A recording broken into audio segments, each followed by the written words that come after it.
His birth, his marital renown, the profession of zeal, announced him as a champion of the cross. He soon captivated both the clergy and the king, and the Greek prince was invested in his lordship of Berytus on the coast of Phoenicia.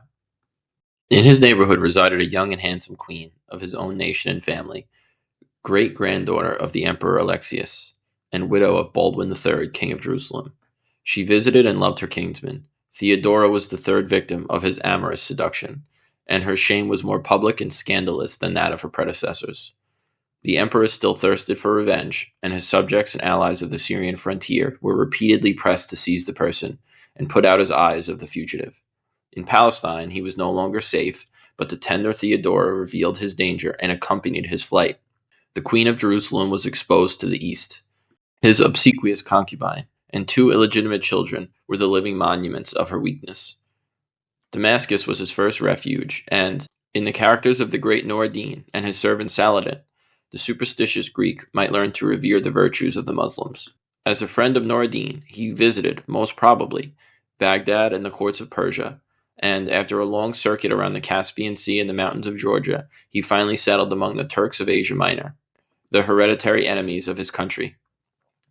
The Sultan of Colonia afforded a hospitable retreat to Andronicus, his mistress, and his band of outlaws.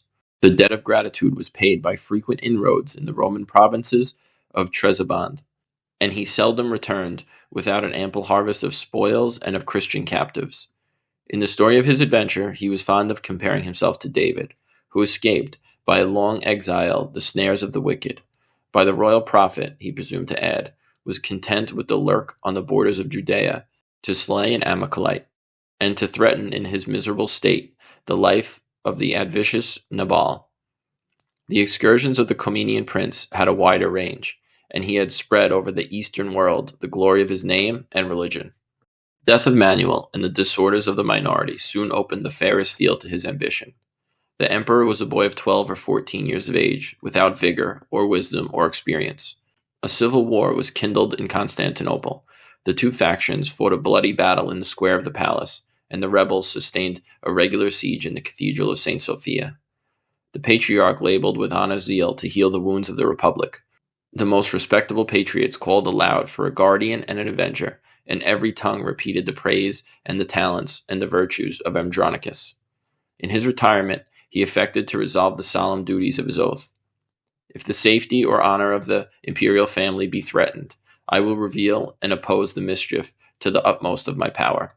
His correspondence with the patriarch and petitions was seasoned with an apt quotations from the Psalms of David and the epistles of St. Paul, and he patiently waited till he was called to her deliverance by the voice of his country. In his march from Onu to Constantinople, his slender train ostensibly swelled to a crowd and an army.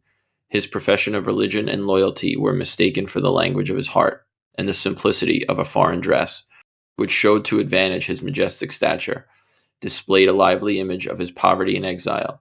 All opposition sunk before him. He reached the straits of the Thracian Bosphorus. The Byzantine navy sailed from the harbor to receive and transport the savior of the empire. The torrent was loud and irresistible, and the insects who had basked in the sunshine of royal favor disappeared at the blast of the storm. It was the first care of Andronicus to occupy the palace, to salute the emperor, to confine his mother, to punish her minister, and to restore the public order and tranquility. But his numerous adherents were instructed to maintain that the sinking empire must perish in the hands of a child, that the Romans could only be saved by a veteran prince, bold in arms, skillful in policy, and taught to reign by the long experience of fortune and mankind, and that it was the duty of every citizen to force the reluctant modesty of Andronicus to undertake the burden of the public care. The young emperor was himself constrained to join his voice to the general acclamation, and to solicit the association of a colleague, who instantly degraded him from the supreme rank, secluded his person, and verified the rash declaration of the patriarch, that Alexius might be considered as dead, as soon as he was committed to the custody of his guardian. The Roman scepter, the reward of his crimes, was held by Andronicus about 3 years and a half as the guardian or sovereign of the empire. His government exhibited a singular contrast of vice and virtue. When he listened to his passions, he was the scourge. When he consulted his reason, the father of his people. In the exercise of private justice, he was equitable and rigorous. A shameful and pernicious venality was abolished, and the offices were filled with the most deserving candidates, by a prince who had sense to choose and severity to punish. He prohibited the inhumane practice of pillaging the goods and persons of shipwrecked mariners. The provinces, so long the objects of oppression or neglect, revived in prosperity and plenty, and millions applauded the distant blessings of his reign, while he was cursed by the witness of his double cruelties. The ancient proverb that bloodthirsty is the man who returns from banishment to power had been applied, with too much truth, to Marinus and Tiberius, who was now verified for the third time in the life of Andronicus. His memory was stored with the blacklist of enemies and rivals who had traduced his merit, opposed his greatness, or insulted his misfortunes, and the only comfort of his exile was the sacred hope and promise of revenge.